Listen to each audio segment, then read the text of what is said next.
This edition of the Ridley Report is brought to you by WeUseCoins.com.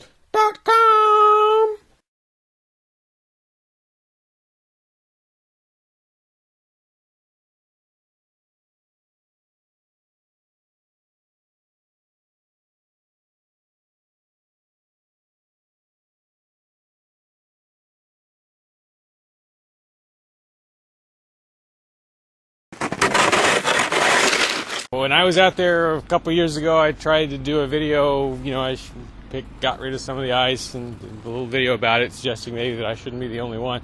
I don't think anyone even paid any attention, unless I'm missing something.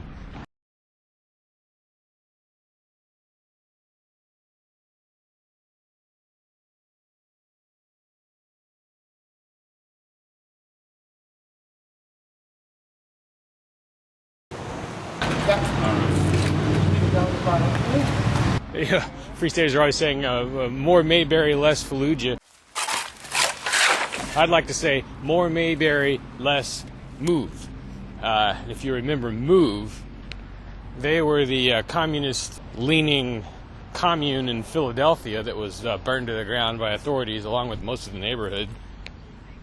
Why? Well, because they were perceived as sort of a threat to the neighborhood. Their demeanor and actions didn't really always do much to help ease that perception.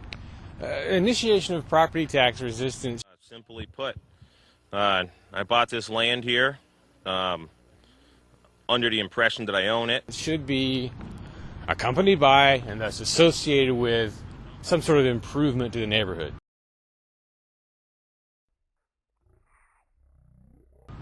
I mean, if you so much as sit on the porch at the CAC and have a conversation, there's a pretty good chance you're going to disturb some neighbors because they're that close. Imagine how much negativity there's going to be toward the CAC, toward Ian, as the place starts to become a real ground zero of some kind of property tax revolt. Because a lot of things will probably have to be done at or near the CAC to harden it in some way against the authorities. Once that 3-year mark is crossed and the place can be seized, there's going to have to be quite a few people there at all times so that when they come for it, the maximum stink can be raised. But again, it's in such a residential neighborhood that the stink is going to be a double-edged sword. My expectation would be that on the day they come for the house, the authorities will impose...